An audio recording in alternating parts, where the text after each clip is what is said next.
বল বল না কি রে। আর আজকের ভিডিওতে আমরা চেষ্টা করব আপনাদের সঙ্গে শেয়ার করার আমাদের এই 10 দিনের ট্যুর প্ল্যান কেমন ছিল। অসাধারণ একটা ভাইব চারপাশের। এই ট্রিপটা এটা তো ভীষণ ভুলভাল ভাবে করেছি।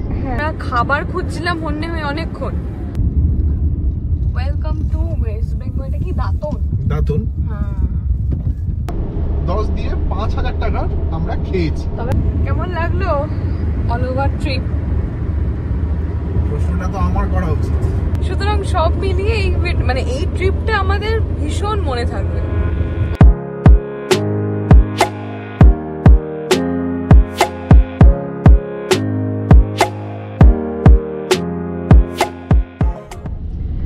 Hello everyone, good morning. আজকে এই ফাইনালি 10ই জানুয়ারি 2025। আজকে আমাদের ট্রিপের শেষ দিন আর আজ আমরা ভুবনেশ্বর থেকে যাচ্ছি আমাদের বাড়ি।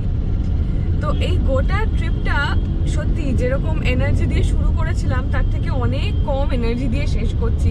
খুব স্বাভাবিক, শেষের দিকে কি হয় মানে কেবলই ড্রাইভ থাকে তো ফলত খুব একটা এনার্জেটিক থাকা যায় না।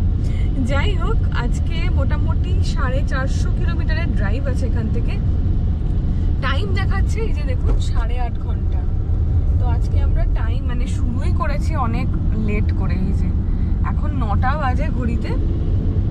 এখন আমাদের পৌঁছতে ওই কেমন লাগবে বিকেল বিকেল হবে। হ্যাঁ বিকেল ওই ধরো 6টা-7টা বাজে।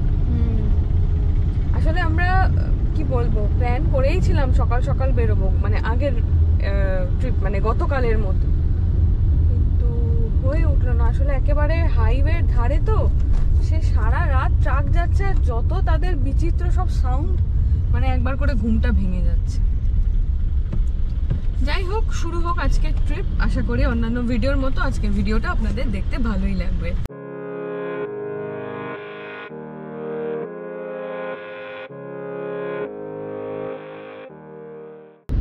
ভুবনেশ্বরে গতকাল রাতে হাইওয়ের ধারে যে হোটেলটায় আমরা ছিলাম, LS লাগুন এরকম একটা নাম, তাই না? AS লাগুন, সরি। তো হোটেলটা বেশ খুবই সুন্দর, আমার খুবই ভালো লাগলো। 300 টাকা পার নাইট নিল, হেকড়াতেই ছিলাম আমরা। আর রুমটা বেশ বড় সড়ো, বাথরুমও খুবই পরিচ্ছন্ন। তো ড্রাইভ করতে করতে এরকম দেরি হয়ে গেলে বা প্ল্যান যখন মনে হয় যে সন্ধ্যের মধ্যে কোথাও একটা শেল্টার নেব, তো আমরা সবসময় চেষ্টা করি হাইওয়ের ধারের হোটেল নেওয়ার। আর হোটেলটার লোকেশন যেমন সুন্দর, ভেতরে পরিবেশটাও খুব সুন্দর, আরও অনেক ফ্যামিলি ছিল। তো হাইওয়েতে হোটেল বুক করার সময় একটুখানি ইনটিউশন কি বলে একটু শুনে নেবেন, একটু দেখে শুনে থাকাটা খুব দরকার। আর আজকের ভিডিওতে আমরা চেষ্টা করব আপনাদের সঙ্গে শেয়ার করার আমাদের এই 10 দিনের ট্যুর প্ল্যান কেমন ছিল আর খরচাপাতি মোটের ওপর কিরকম হলো। শুরুতেই ট্যুর প্ল্যানের কথা বলি। আমরা জার্নি শুরু করেছিলাম 1 জানুয়ারি, যেটা আজকে শেষ হচ্ছে, অর্থাৎ 10ই জানুয়ারি। এই 10 দিনের মধ্যে প্রথমে আমরা কলকাতা থেকে রওনা দিয়েছিলাম পুরীর উদ্দেশ্যে। পুরীতে একদিন থেকে তারপরে আমরা চলে গিয়েছিলাম শ্রীকাকুলাম বলে অন্ধ্রপ্রদেশের একটা ছোট্ট শহরে। ইনিশিয়ালি আমাদের প্ল্যান ছিল যে পুরী থেকে আমরা ডিরেক্ট যাব হচ্ছে দেওমালি, উড়িষ্যার হাইয়েস্ট পিক, কিন্তু সেইটা হয়নি। আমাদের একটু রাস্তা গন্ডগোলের জন্য আমরা সোজা পৌঁছে গিয়েছিলাম অন্ধ্রপ্রদেশ। তো শ্রীকাকুলামে একটা রাত কাটিয়ে পরদিন আমরা সেখান থেকে চলে গিয়েছিলাম ভাইজ্যাগে আমাদের 2 দিনের স্টে ছিল। সেটা 2 দিন থেকে আমরা 3 দিনের দিন বেরিয়েছিলাম। তো ওটা আমাদের প্ল্যান ছিল যেরকম একদিন থাকার, বাট ওটাও একটা এক্সট্রা যেহেতু দিন লেগে গেছে। যাই হোক, ভাইজ্যাগে 2 দিন কাটিয়ে ভাইজ্যাগ থেকে আমরা সোজা চলে গিয়েছিলাম আরাকু ভ্যালি। আরাকুতে একদিন থেকে আমরা ওখান থেকে ডিরেক্ট চলে যাই উড়িষ্যার দেওমালিতে। দেওমালি যেমনটা বললাম উড়িষ্যার হাইয়েস্ট পয়েন্ট। আপনারা যারা একটু অফবিট উড়িষ্যা প্ল্যান করছেন, আমি বলবো তারা অবশ্যই কিন্তু দেওমালি ঘুরে আসতে পারেন। পাহাড়ের ওপর এত সুন্দর চারদিকে সিনিক আপনারা দেখেছেন ভিডিওতে। তো দেওমালিতে আমরা ডে ট্যুর করেছিলাম। ওখানে যেহেতু কি জানো উড়িষ্যা গভর্নমেন্টের স্টেটা ইকো স্টে, হ্যাঁ এটা উড়িষ্যা সরকারের একটা ইকো হোমস্টে রয়েছে। ওইটা যেহেতু অনলাইন ছাড়া বুকিং ওরা দেয় না, তাই আমরা বুকিং করিও নি, তাই গিয়েও পাইনি। দেওমালিতে ডে ট্যুর করে সেই দিন রাতেই আমরা ড্রাইভ করে চলে গিয়েছিলাম কোরাপুট। কোরাপুটে আমরা পরের দিন সমস্ত লোকাল সাইট সিন করেছিলাম। তার মধ্যে আমাদের ভীষণ ভালো লেগেছে শবর জগন্নাথ, শবর তো না, হ্যাঁ শবর শ্রীক্ষেত্র, শবর শ্রীক্ষেত্র। অসাধারণ একটা ভাইব চারপাশের, যাদের সত্যি বলতে শান্ত শিষ্টভাবে জগন্নাথ দর্শন পুরীতে যাদের হয় না, যাদের মনটা একটু খুঁতখুত করে যে না আরেকটু খানিকক্ষণ যদি ঈশ্বরকে দেখতে পারতাম, ঠাকুরকে দেখতে পারতাম, তাদের বলবো এই পাহাড়ের কোলে কোরাপুটে যে শবর শ্রীক্ষেত্র রয়েছে ওইটা অবশ্যই দেখা উচিত, খুব ভালো লাগবে। আচ্ছা, কোরাপুটে লোকাল সাইট সিইং করে আমরা তার পরের দিন সকাল সকাল ড্রাইভ করে চলে এসেছিলাম ভুবনেশ্বর 9th ডেতে, আর এই 10তম দিনে আমরা ভুবনেশ্বর থেকে যাচ্ছি আবার কলকাতা। তো এই ছিল আমাদের আইটিনারি, এবং এটা কোথাও গিয়ে আমরা নিজেদের সুবিধা মতো কাস্টমাইজ করেছি। আপনারা আপনাদের পছন্দসই জায়গায় দিন বাড়িয়ে বা কমিয়েও নিতে পারেন।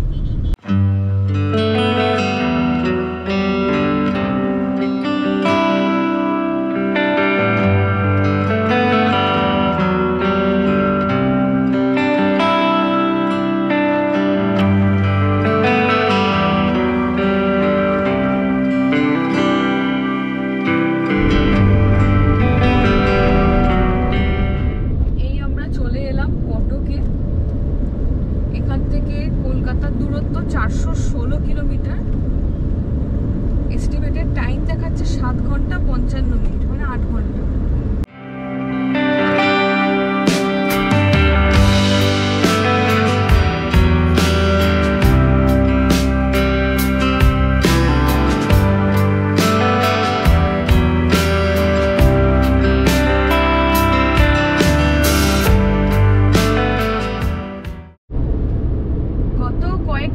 ট্রিপের পর আপনাদের থেকে আমরা যে পরিমাণ সাড়া পেয়েছি, ভালোবাসা পেয়েছি, সেগুলো সত্যিই আমাদের মানে এক্সপেকটেশনের থেকে অনেকটা বেশি। তবে এর মধ্যে বেশ কিছু মানুষের মেল পেয়েছি যেখানে তারা অনেক জায়গা এরকমভাবে মেনশন করছেন আর আবদার করছেন এক প্রকার যে আমাদেরকে ট্যুর প্ল্যান করে দাও তোমরা। এবার ব্যাপার হচ্ছে ট্যুর প্ল্যান যে করে, মানে আমরাও যা নিজেদের ট্যুর প্ল্যান করি আপনারা তো দেখেন যে লাস্ট মোমেন্টে কিরম ভাবে এদিক ওদিক হয়ে যায়। তো সত্যি কথা বলতে যারা প্রফেশনালি ট্যুর প্ল্যান করেন বা ট্যুর গাইড যারা, তারা তো সারাদিনই একটা কাজই করেন, ফলত তাদের পক্ষে আপনাদের প্রেফারেন্স, আপনাদের সুবিধা, আপনাদের বাজেট অনুযায়ী ট্রিপ প্ল্যান করাটা অনেক সহজ কাজ হয়। বাট এই বিষয়ে আমরা তো প্রফেশনাল নই, বরং এই বিষয়ে যে খুব ভালো নলেজ আমাদের আছে এরকমটাও নয়। ফলত এই ব্যাপারটা আমরা এন্টারটেইন করতে পারি না, এক তো সময়ের অভাব, কারণ টাইম একটা বড় ফ্যাক্টর।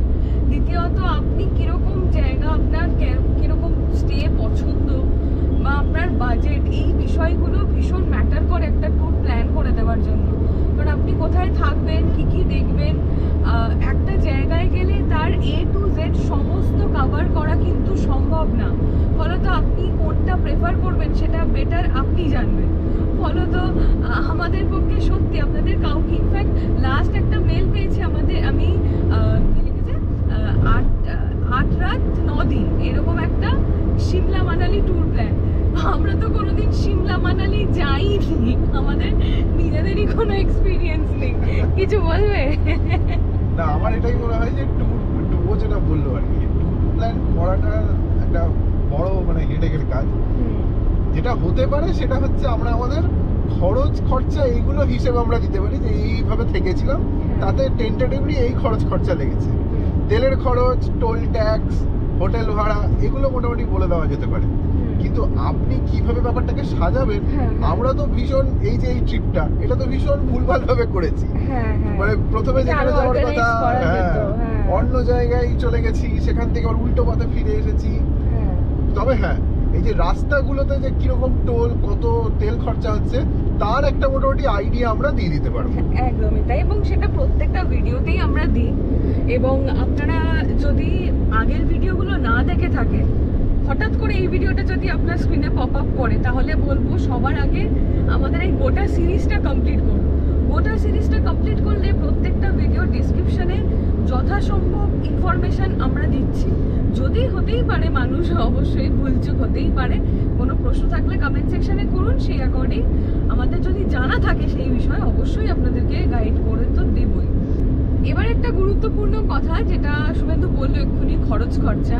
আমরা আমাদের প্রত্যেকটা ট্রিপে যে পাই টু পাই খরচ খরচা আপনাদের সাথে শেয়ার করি এরকমটা নয়, কারণ এটার একটা মানে যেটা মেইন কারণ সেটা হচ্ছে এই খরচপাতি বিষয়টা না খুব আপেক্ষিক। অনেকের মনেই হতেই পারে যে বাবা আমি তো কত সস্তায় ঘুরেছি, আপনাদের এত টাকা কেন লাগলো। কারণ মনে হতে পারে যে বাবা আমি এত টাকা খরচা করে ফেললাম, আপনারা কোথায় কোথায় খরচা বাঁচালেন, ইত্যাদি নানাবিধ মানে বিতর্ক থাকতেই পারে। তো সেইটা মাথায় রেখে আমরা কোনোদিন খরচপাতি আপনাদের সাথে খুব একটা শেয়ার করি না, মানে পাই টু পাই খরচপাতি। তবে এবার ঠিক করেছি যে চেষ্টা করব যে আপনাদের ওভারঅল একটা আইডিয়া দেওয়ার, যাতে মোটামুটি আপনারা একটা আন্দাজ পান। বাকি তো খরচের বিষয়টা যেরকম বললাম, কারুর কম হবে কারুর বেশি হবে, এটাই হচ্ছে আসল কথা। চলে এলাম আজকের দিনের প্রথম টোলগেটে।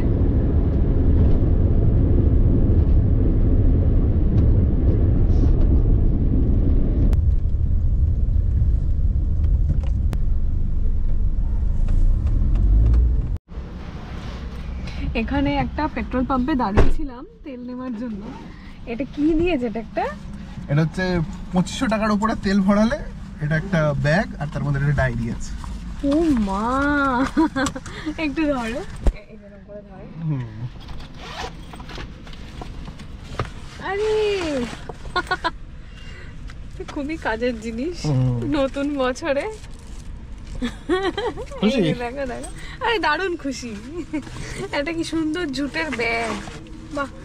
তবে এখানে তেলের বিজ্ঞাপন করা, তাও সুন্দর, খুব সুন্দর।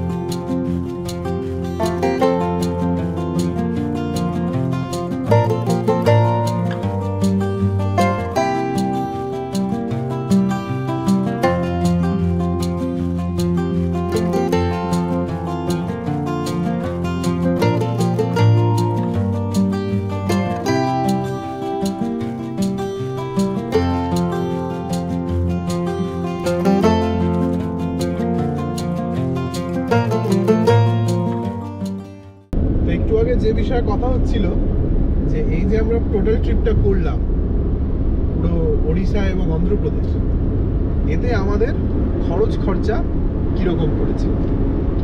তো প্রথমেই বলি হোটেল বাবদ আমাদের কোথায় কত খরচা পড়েছে। পুরীর হোটেলে আমাদের খরচা হয়েছে 4400 টাকা, 2200 টাকা পার নাইট। তারপরে আমরা গেছিলাম শ্রীকাকুলাম, শ্রীকাকুলামের হয়েছে 2100 টাকা পার নাইট। শ্রীকাকুলাম থেকে আমরা গেছিলাম ভাইজ্যাক। ভাইজ্যাকে আপনারা জানেন যে আমরা দূরাচ্ছিলাম, তো সেখানে আমাদের লেগেছে হচ্ছে 3600 টাকা। আমি এর আগেও বলেছি যে ভাইজ্যাকে কিন্তু অপেক্ষাকৃত হোটেল অনেক সস্তা, স্টেজগুলো অনেক সস্তা, এবং উইথ পার্কিং আপনারা খুব সুন্দর সুন্দর স্টেজ পেতে পারেন। তবে এটা একটু আরকে বিচ থেকে এগিয়ে গিয়ে, হ্যাঁ একটু ফাঁকাতে, মানে মেন প্রপারে নয়। তাও কত, 1 কিলোমিটার? 1 কিলোমিটার, হ্যাঁ তার বেশি নয়। মানে গাড়ি যখন আপনি নিয়ে যাচ্ছেন আপনি ইজিলি সেটা অ্যাক্সেস করতে পারবেন, খুব একটা আপনার প্রবলেম হবে বলে মনে হয় না। ভাইজ্যাকের পরে আমরা গেছিলাম হচ্ছে ওখান থেকে আরাকু। আরাকুতে আমরা এক রাত ছিলাম, ওখানে আমাদের হোটেল ভাড়া ছিল 2240 টাকা। আরাকু থেকে আপনারা দেখলেন যে পুরো আরাকুটা হয়ে আমরা একদম পূর্বঘাটের ভেতর দিয়ে আমরা এলাম কোরাপুটে। কোরাপুটে আবার আমরা ছিলাম দুরাত। কোরাপুটেও যে মানে স্টেটা ছিল ওই আলিশান হোটেল, বেশ সস্তা আমি বলবো। ওখানে আমাদের 1456 টাকা করে লেগেছে, ওই 2900 টাকার মতো আমাদের লেগেছে হচ্ছে দুরাতের হোটেল খরচা। আর কোরাপুটের পরে আমরা এলাম এই ভুবনেশ্বরে যেহেতু একদম প্রপার এই হাইওয়ের উপরে আমরা নিয়েছিলাম, এই টাকা আর একটু কমানো যেত, এটা 2300 টাকা আমাদের নিয়েছে এই স্টেটা কালরাতে। তো যে স্টেগুলোতে আমরা থাকলাম পুরো এই ট্রিপে, তার মোট খরচ হয়েছে 17,440 টাকা, প্লাস টিপস আপনি আলাদা ধরুন। টিপসে আপনি 500 টাকা ধরেই রাখুন, সব জায়গায় কোথাও 50 কোথাও 100, যেখানে যেমন আপনাকে টিপস দিতে হবে। তো এই গেল স্টেগুলোর খরচ। এবার আসি ফিউল ইকোনমি।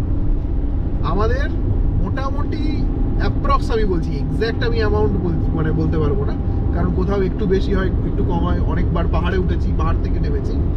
আমাদের 100 লিটারের মতো তেল লেগেছে, এবং সেখানে আমি হিসেব করে যা আমার দাঁড়ালো তাতে 10,500 টাকার মতো আমাদের ফিউল লেগেছে। এখনো পর্যন্ত গাড়ি চলে গেছে হচ্ছে 2041 কিলোমিটার, প্লাস আরও আমরা এখন যাব হচ্ছে প্রায় 300 কিলোমিটারের মতো, মানে 2300 কিলোমিটারের মতো টোটাল আমি গাড়ি চালালাম এই পুরো ট্রিপে।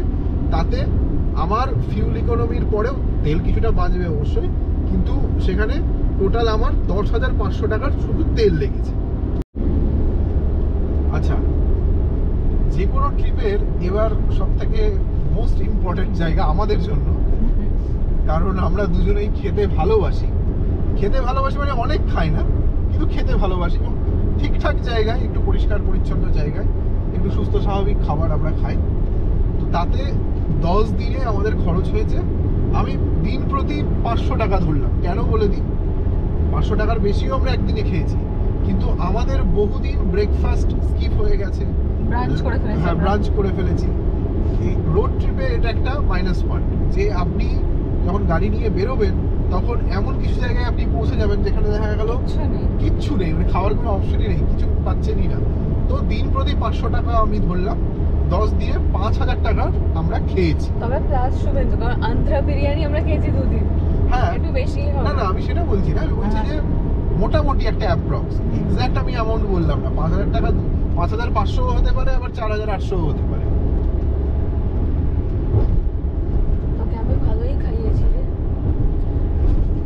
আমি বলেছি যে আমি খারাপ খেয়েছি? আমি কথাটা কি বললাম, তুমিই খাইয়েছো। যে কোনো ট্রিপে টোটাল ফুড যে এক্সপেন্স থাকে সেটা ইন্দ্রাণী করে।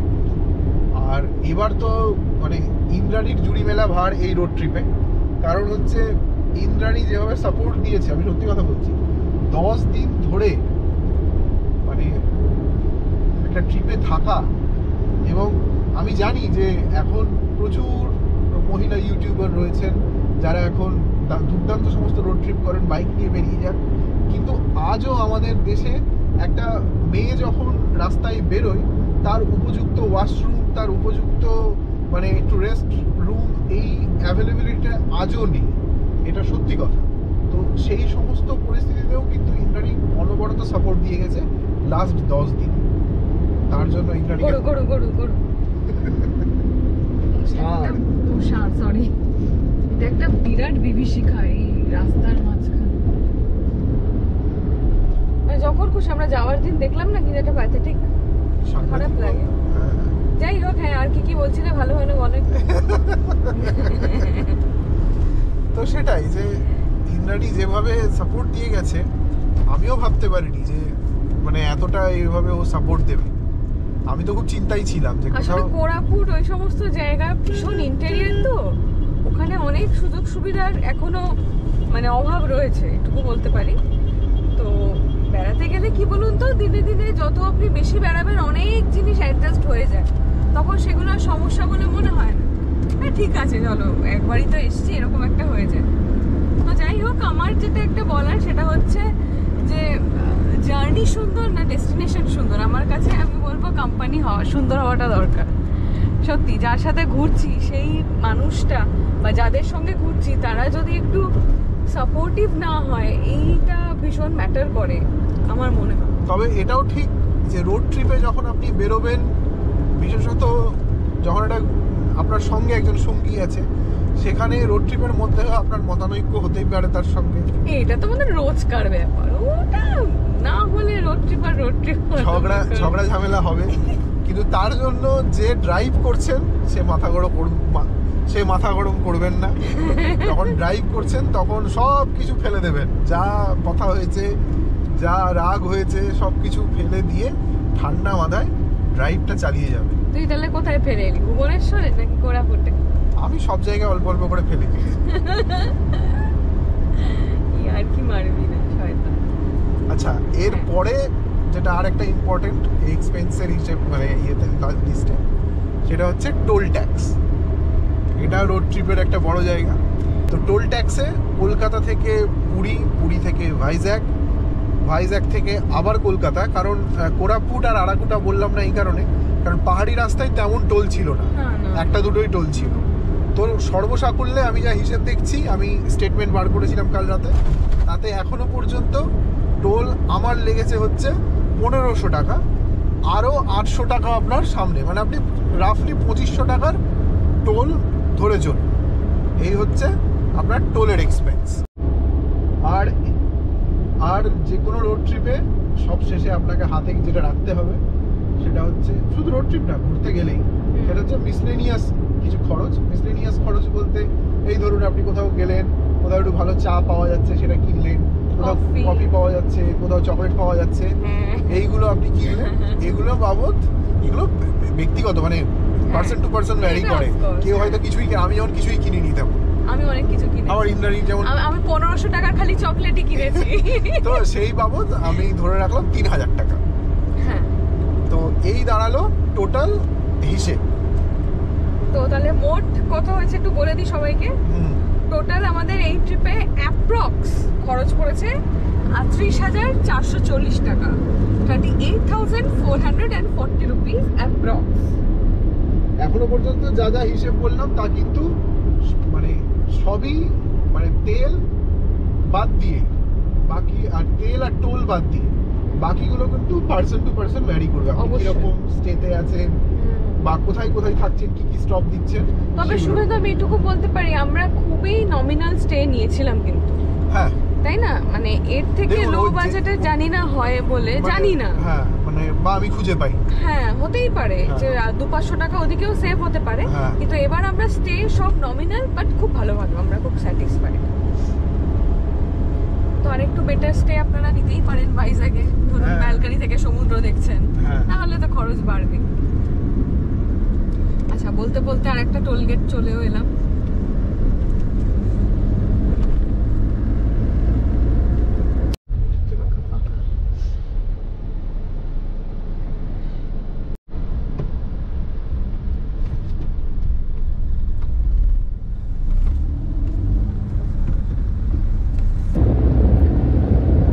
এই আমরা যাচ্ছি হচ্ছে ভদ্রকের দিকে, ভদ্রক সামনেই পড়বে, আর এখান থেকে 6 ঘন্টা 45 মিনিট আরো ডিস্টেন্স কভার করতে হবে, 332 কিলোমিটার। আমরা একটু লেট চলছি কারণ মাঝখানে তেল নিতে বেশ খানিকক্ষণ দাঁড়িয়েছিলাম, বেশ খানিকক্ষণ, কারণ ওনারা তেলটা একটু চেক করছিল না, বললো তখন একটু দাঁড়াতে হলো। প্লাস আমরা খাবার খুঁজছিলাম হন্যে হয়ে অনেকক্ষণ, তো সেই খাবার খুঁজে খেতে আরো মানে মিনিট 20-25 লেগেছে। সেই ডাইভারশন গুলো আবার শুরু হয়ে গেছে, যেগুলো এখানে আবার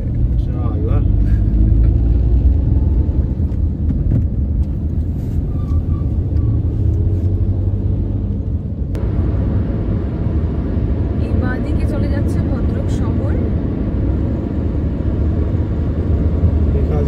welcome to Bhadrak municipal.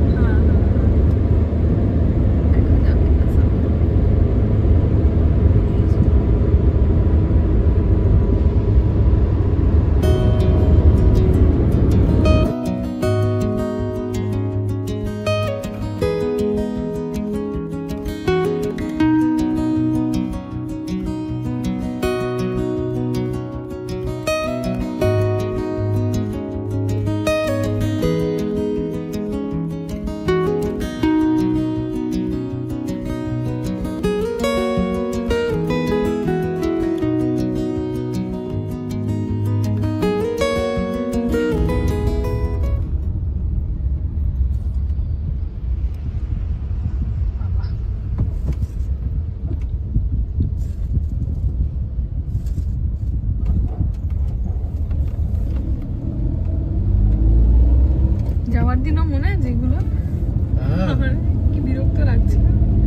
Same ব্যাপার।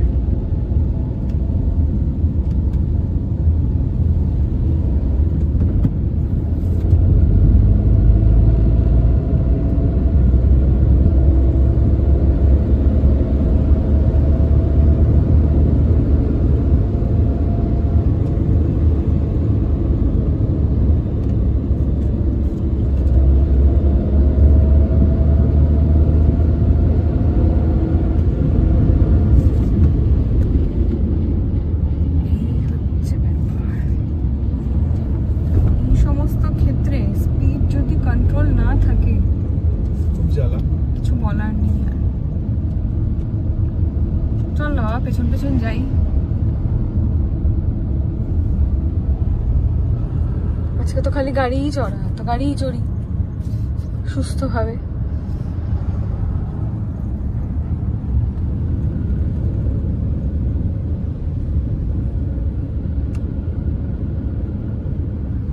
কাজ চলছে এখানে, পুরো কাজ চলছে।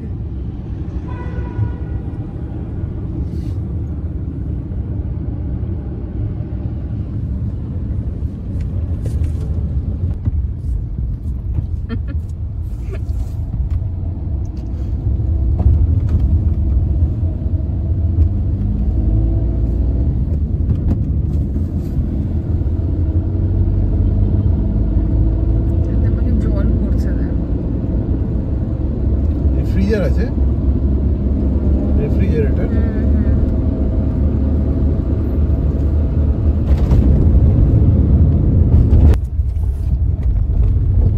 মানে খুব বিরক্ত হয়েও কোনো লাভ নেই আর কি, এই চলবে এখন।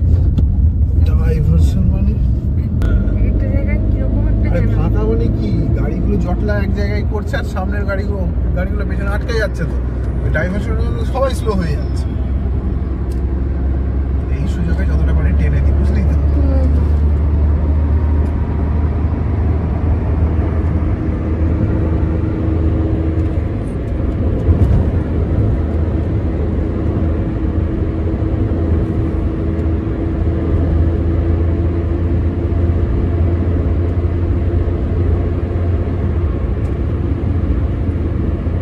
চলে এলাম আমাদের পরের টোল গেটে।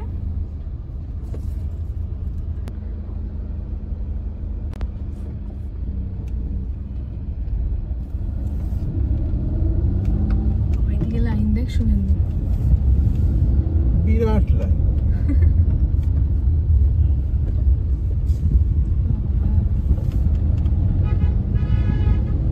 এরকম দেখিনি তো কখনো। আসলে এখানে খুব ছোট, মানে কয়েকটা হাতে গোনাই কয়েকটা, আর ওগুলো আবার বন্ধ।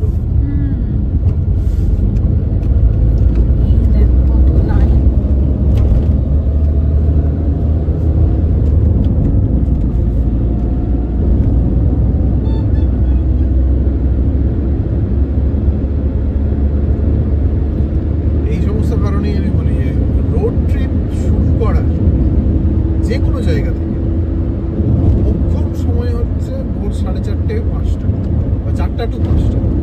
প্রত্যেকদিন সেটা মেনটেন করাটা চাপ। হ্যাঁ সেটা ঠিক, এটা রাস্তায় বেরোলে বোঝা যায়। হ্যাঁ সেটা ঠিক কথা, মানে আমার তো অসুবিধা হয় রোজ আর কি। হ্যাঁ আর একদিন একটু দেখতে ম্যানেজ হয়, আর একদিন একটু চলে যায়। হ্যাঁ, কিন্তু ওই টাইমটাতে বেরোলে আমি দেখেছি বাকি সময় বাকি জায়গাগুলো সব একেবারে খাপে খাপ বসে যায়। আমি দেখেছি ওই টাইমে বেরোলে কি টোল, কি অন্য বড় রাস্তা, কি ছোট রাস্তা, কি বলি, পরপর পরপর ভিড়গুলো হালকাই হতে থাকে।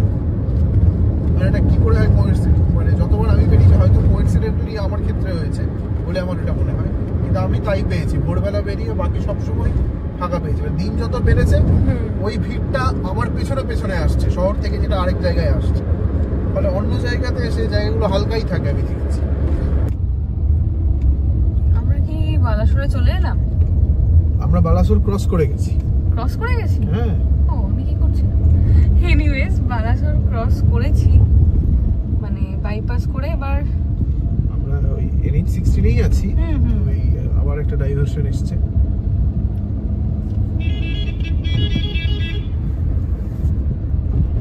এখনো 250 কিলোমিটার কলকাতা, 5.25 ঘন্টা দেখা।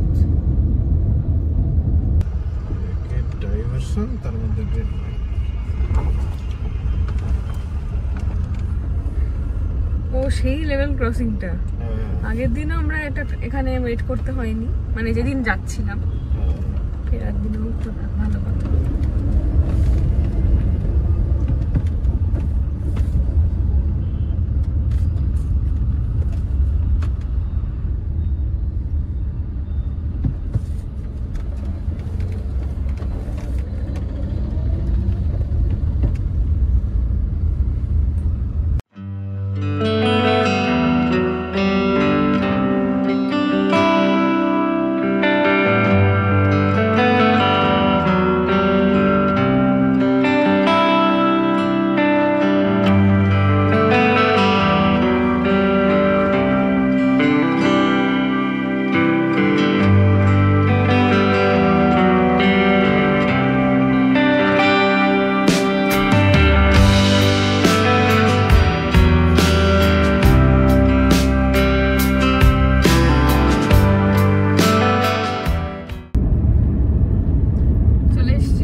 এখান থেকে আরো 194 কিলোমিটার, 4 ঘন্টা 17 মিনিট।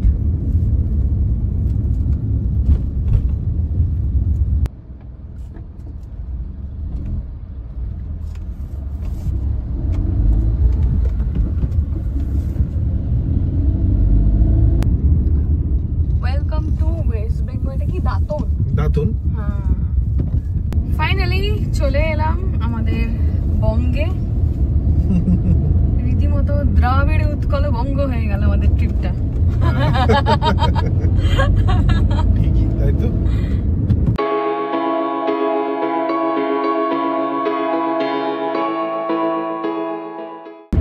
আমরা মনে হয় ঝাড়গ্রামে ঢুকে গেছি। হ্যাঁ, ঝাড়গ্রামে রয়েছে। ঠিক। কেমন লাগলো অল ওভার ট্রিপ? প্রশ্নটা তো আমার করা উচিত। খুব ভালো লেগেছে আমার, সত্যি। মানে একরকম ভেবে গেছিলাম আর একরকম হলো। এই বিষয়গুলো তো মানে কি বলবো, এটা আলাদা আনন্দ। সবচেয়ে বড় কথা, অনেক ডেস্টিনেশন এমন দেখা হলো যেগুলো তুমি জাস্ট প্ল্যানই করো। আমাদের প্ল্যান তো বাদই দিলাম, ধরো এমন অনেক জায়গা আমি নিশ্চিত আমাদের দর্শকরাও দেখেননি। যেমন ওই মালিগুড়া, যেখানে ওই ট্রেনটার ইয়েটা টানেল, অপূর্ব, নিচে ঝর্ণা, উপরে ট্রেনের টানেল। আচ্ছা, তারপর শ্রীকাকুলাম বলে যে শহর আছে, আমি জানতাম। সেটাই। তারপরে ধরো আরেকটা যেটা মালিগুড়া থেকে ওই যে বাঁধটা, কোলাব অনেকে দেখতে যায়। আচ্ছা, ওই তেলেঙ্গিনিটা বেশি লোক যায়। হ্যাঁ, ওই যে আরেকটা, হ্যাঁ তেলেঙ্গিরি, তাই না? হ্যাঁ, তেলেঙ্গিরি বোধহয় এরকম নাম। ওই মাত্রা খুব বেশি লোক আমি কারো মানে দেখিনি আর কি, কারো ভিডিওতে। তো সব মিলিয়ে মনে রাখার মতো। এটা আমার বলতে হয়, কারণ আমি তো একটু আগেই বললাম ভিডিও দেখিয়ে। তো ওই তেলেঙ্গিনি বাঁধটা বোধহয় তেমন লোক যায় না, কারণ ভীষণই অফ, এবং আমরা কোনো টুরিস্টও দেখিনি ওখানে। সুতরাং সব মিলিয়ে এই ট্রিপটা আমাদের ভীষণ মনে থাকবে অনেক দিন পর্যন্ত।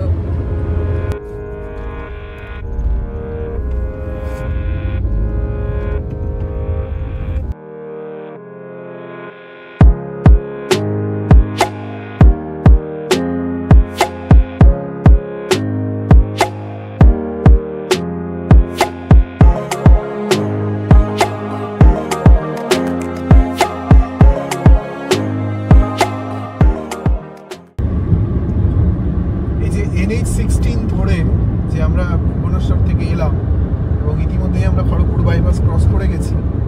খড়গপুর বাইপাস পর্যন্ত ভুবনেশ্বর থেকে এই NH16 যে রাস্তা, এই ডাউন রাস্তাটা যাচ্ছে তাই, মানে গাড়িটা সমান থাকছেই না, একবার ডান দিক একবার বাঁ দিক।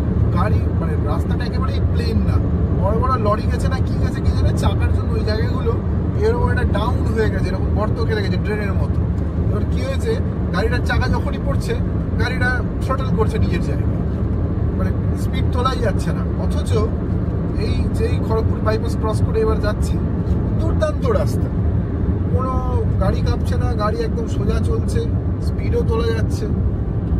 মানে অন্যান্য রাজ্যে তো গাড়ি চালালাম, দুটো রাজ্যে গাড়ি চালালাম, 10 দিন ধরে বাইরে ছিলাম। বেঙ্গল ইজ বেঙ্গল।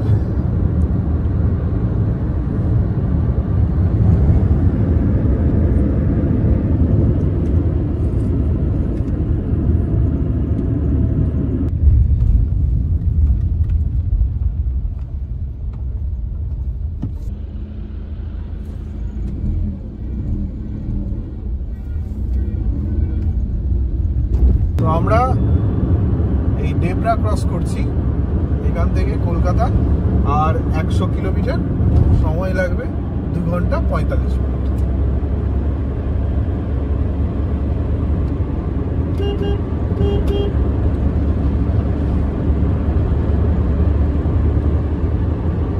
দেখতে দেখতে আমরা চলে এলাম কোলাঘাট।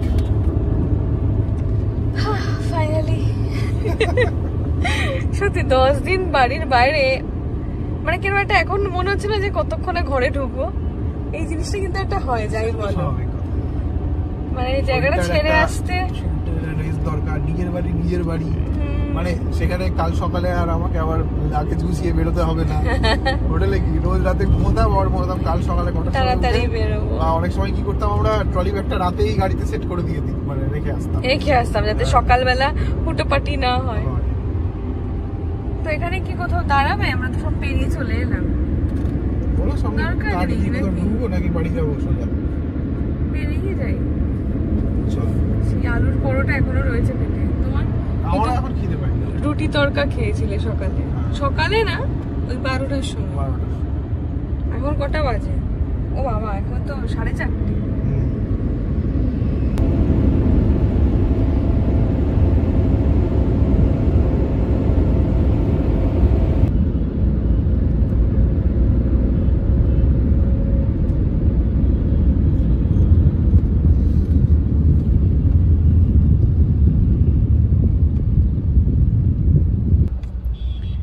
চলে এসেছি ধুলাগড় টোল প্লাজায়।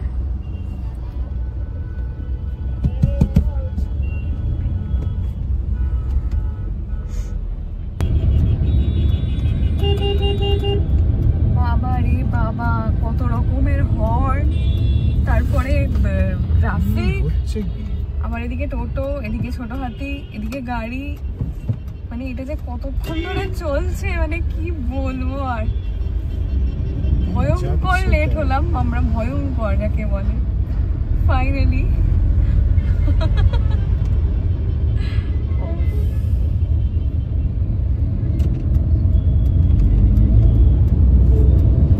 মানে তাই এখন আমি রিয়েলাইজ করছি, এই যে কোথাও দূরে যাওয়ার ক্ষেত্রে যে শুধু রাতে ড্রাইভ করে না, এটা খুবই কি বলবো, অনেক সেফ ডিসিশন। যাচ্ছে আর তার মধ্যে টোটো, এই রাস্তায় টোটো, আবার বড় বড় করে সাইনবোর্ড দেওয়া যে জাতীয় সড়কে টোটো, অটো, মোটর চালিত ভ্যান চলা নিষিদ্ধ, এই সমস্ত কিছুই লেখা আছে। বাট এই আর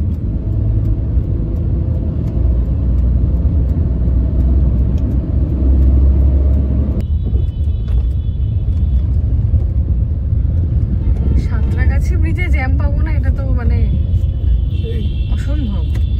যেদিন জ্যাম হবে না সেদিন বোধহয় 2-4টে ঈশ্বর নেমে আসবে।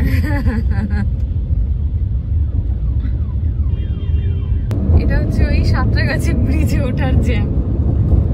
শুরুটা তো দেখলাম, কিন্তু শেষটা এখনো আসেনি।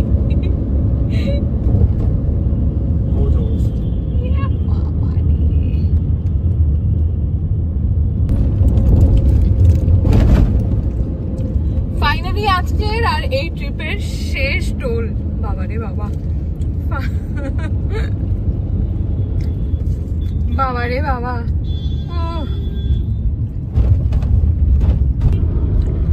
ঘড়িতে এখন 8:11, রাত 8:11। আমরা সকাল 8:30টায় জার্নি শুরু করেছিলাম। আর এই অ্যাপ্রোচিং বেহালা চৌরাস্তা। ফাইনালি আমাদের 10 দিনের জার্নি আজ এখানেই শেষ। আপনাদের দেখিয়েছিলাম প্রথম ব্লগে যে আমরা কাটাটা শূন্য করেছিলাম, আর এই দেখুন 2404 কিলোমিটার আমরা ড্রাইভ করেছি। বেহালা চৌরাস্তা থেকে আমাদের বাড়ি আরো কিলোমিটার 3। তবে ভিডিওটা আজকের মতো এখানেই শেষ করছি এবং আজকের এই গোটা ট্রিপেরও এটাই শেষ পর্ব। তো সমস্তটা সুন্দর করে শেষ করতে পারলাম, তার জন্য সত্যি ঈশ্বরকে অনেক ধন্যবাদ। কি বলবে, কিছু বলতে চাও? এতদিন পর্যন্ত আপনারা যে যে এপিসোড দেখলেন, আশা করি আপনাদের প্রত্যেকের খুব ভালো লেগেছে। ভালো লাগলে অবশ্যই কমেন্ট করে জানাবেন কেমন লেগেছে।